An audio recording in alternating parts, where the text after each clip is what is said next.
pala, inuna ko yung cruise.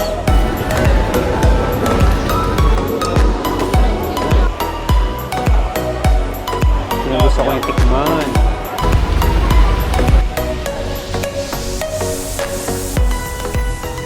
This is Jude of Hey Jude Vlogs, your favorite travel maker. So if you're new to my channel, please don't forget to subscribe. So ayan mga vlogmates, punta na tayo ngayon sa Manakon Square. Yun yung famous landmark ng Thailand. Yung mga vlogmates, yung Shibuya crossing nila.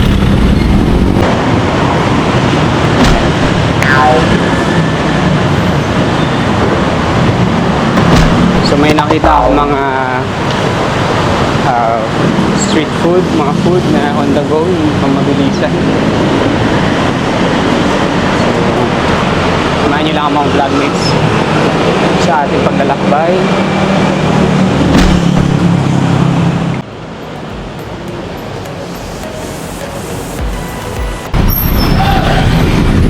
Natawa ako, tignan mo, para ma-encourage yung mga tao mag-stare.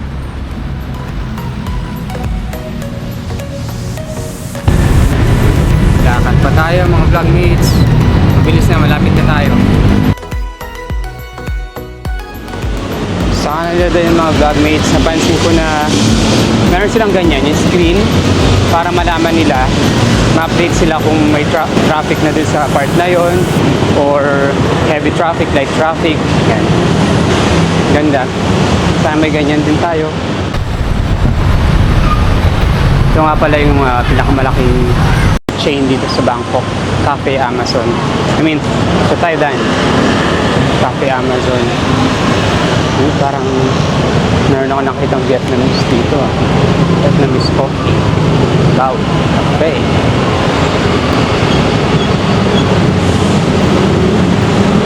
Vietnamese coffee.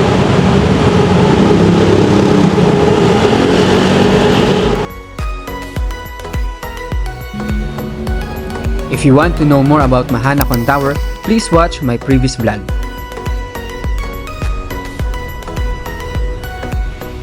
After a 30-minute ride, we have arrived in Erawan Museum.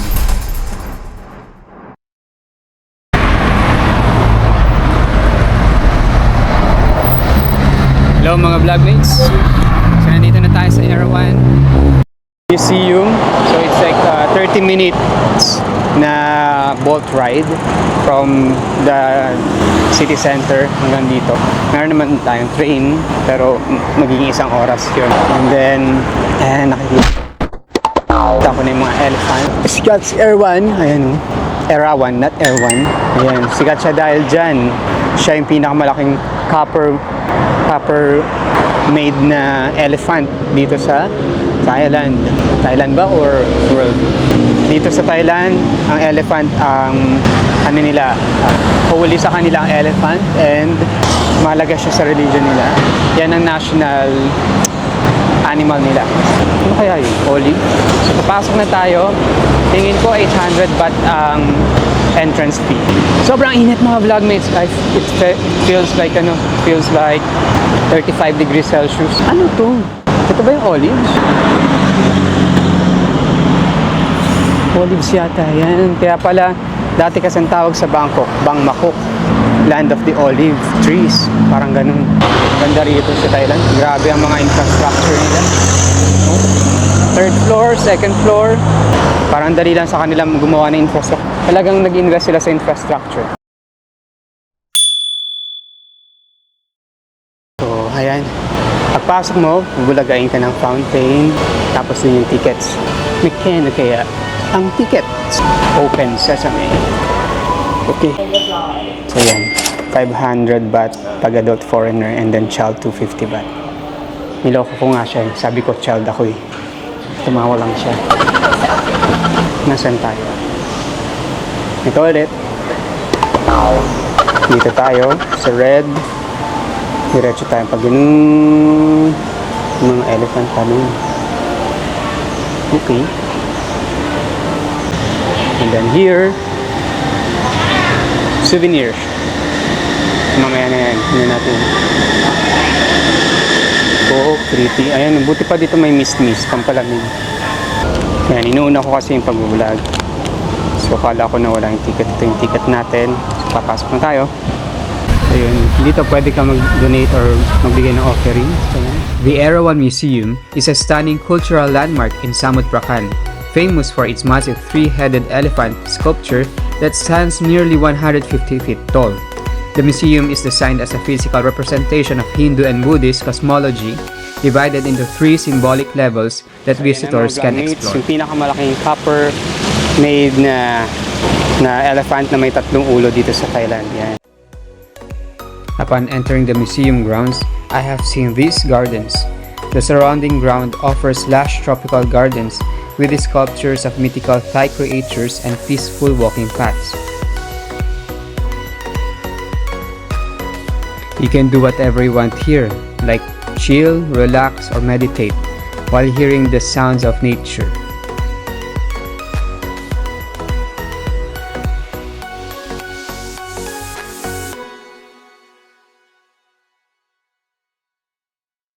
So ito mga vlogmates, so ay applicable lang kapag pupunta ka doon sa ilalim.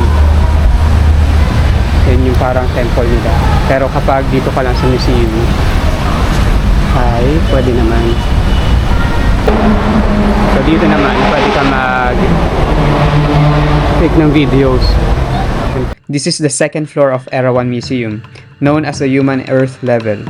This floor represents the realm of humanity through a spectacular fusion of Eastern and Western art. My most favorite part here is the centerpiece, a massive psychedelic stained glass roof designed by German artist Jacob Swakop.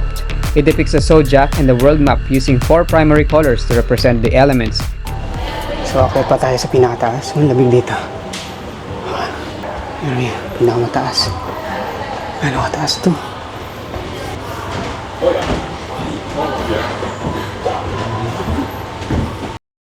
A few moments later. Yan pala ito. Ayan. Pwede pa natin gamitin yung lift. Wow. Ganda nun siya. There are 3 distinct floors in the museum. I have just been in the heaven, the top floor, housed inside the belly of the elephant. This serene space represents the Travatimsa heaven. It contains ancient Buddha relics and statues from different Thai eras.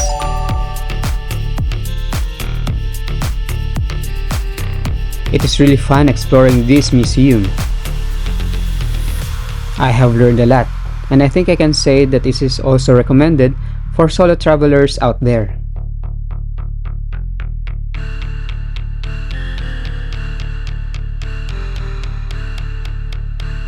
Now, it's time to return to Bangkok.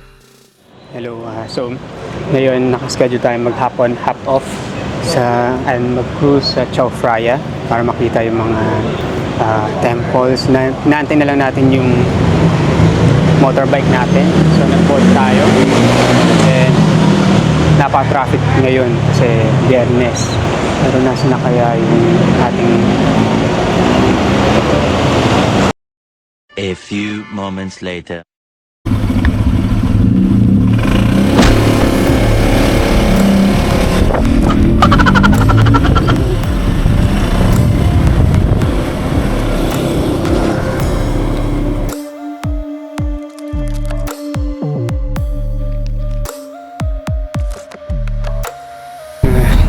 Strays, mga vlogmates na 7 o'clock na.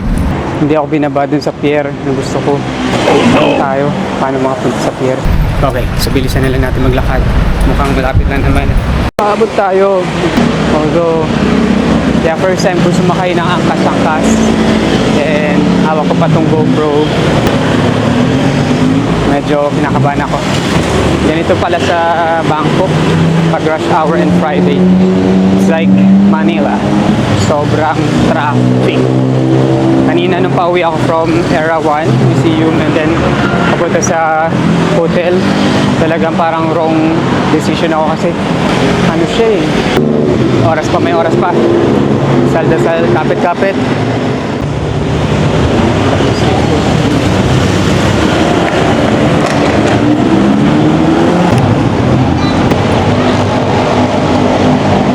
Southern Pier. Nakita ko na. Yung mga vlogmates. Kita ko na. Ang pier. So, dalawa yung pier. talaga yung original dito.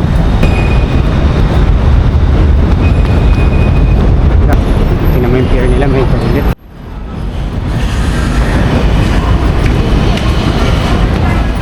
So yun nga mga vlogmates, hindi na tayo nakaabot. Iwan na lang natin boaties sa Southern to Icons, sayang. At least may experience pa rin natin. Nalate kasi ako sa last ride, sayang. Dahil sa traffic. Susunod kailangan ko agahan.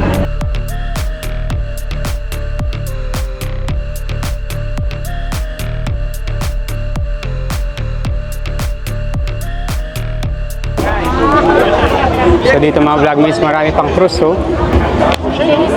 So Praia Princess, Meridian Nova Cruise, Meridian Cruise. Ako, haba. Daming tao. Hindi ko na kaya yan. Wala na akong energy. Atsyang mo na nga. Wow. Lahat yan sasakay.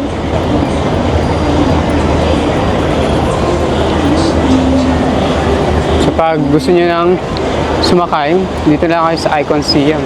Lahat yan sasakay. Ayap. Yung daming tao. May half on half off. Yung mates, no? Parang hindi kaya ng power ko to. Ano mo ganyang haba? Okay na ako dun. At least na-experience natin yung cruise. Siguro mag-mall na lang tayo, no? Ayun. Doon naman yung Icon Saya. Dapat pala, inuna ko yung cruise. No? Sayang talaga. No? Pero kasi ang pinaka-sulit is yung half on half off. 289 lang sa Klook. Ito, parang nasa 1,300 plus itong mga cruise na to. Kasi meron naman ng inclusive na yung food, drinks, and may music. So, hindi natin kaya. Hindi kaya ng powers natin. Rentahin na tayo. Tingnan natin magkano. Panahinan natin. So, 1,200 for Meridian Cruise. So, kay Chao Phraya Princess, 1,500 baht per person. Ito naman yung half on, half off na sinasabi ko na 300 pesos lang yan. Pero nalita ako kasi meron lang sila. Ang last nila is depende sa ano yan. Okay na yan? Ayan, oh, mura lang.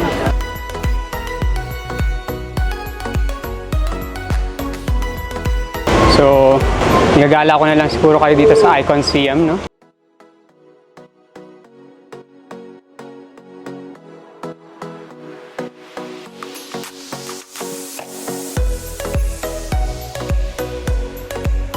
Upon entering this mall, you can say that it's really high-end.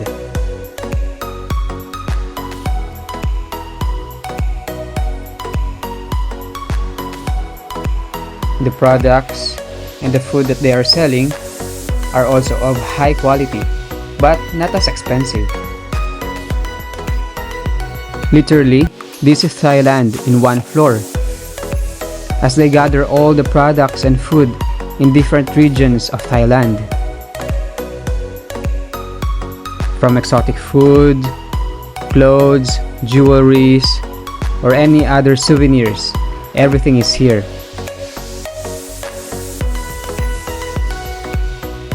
They also have a man-made floating market, which really makes the ambience more native or local.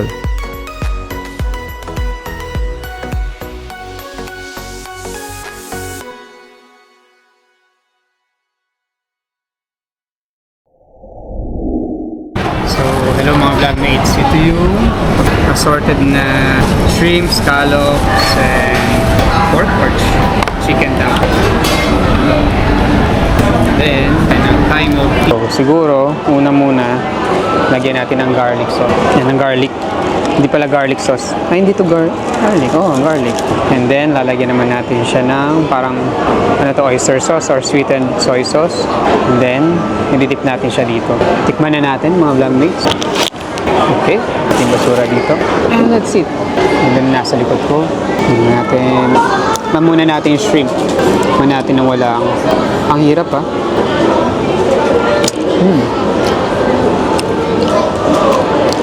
Ang hirap. Ito siya. Tapos sa sauce. Sarap. Sarap ng sauce. Ito yung green sauce na pang seafood, talagang sarap. Bili nga ako dyan mamaya. Totoo lang, wala akong ganang kumain kasi naumay talaga ako sa Sa sobrang dami ng pagkain dito sa Thailand. Sarap, matamis. Okay. Actually, nakiupo lang din tayo dito. Okay, next. I think this one is scallops dumpling. This scallops dumpling. Huwag muna natin sausaw. Paano mo siya scallops? May iba siyang lasa.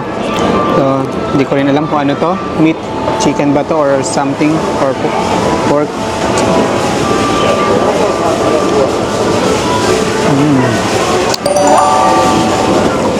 Parang siyang chicken. Hindi siya dumidikit eh.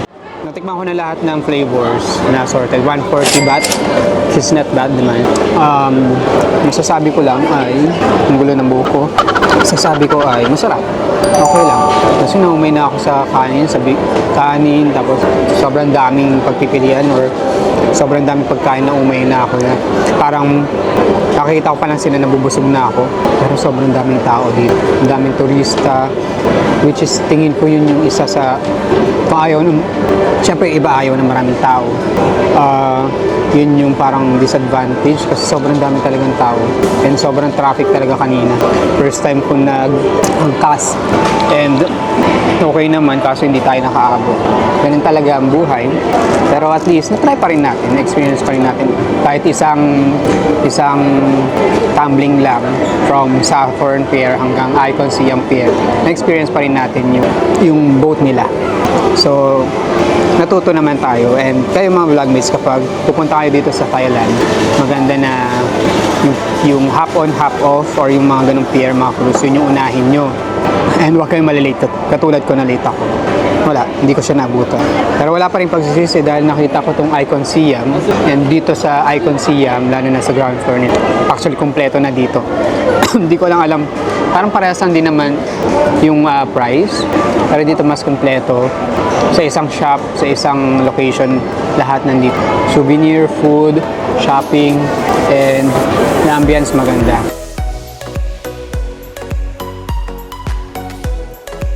More clips for Icon Siam.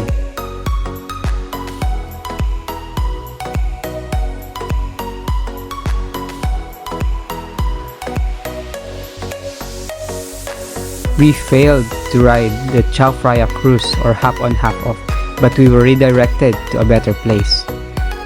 I think that's life. Everything happens for a reason. Thank you very much, my vlogmates, for watching till the end. But please, don't forget to subscribe. See you in our next vlog.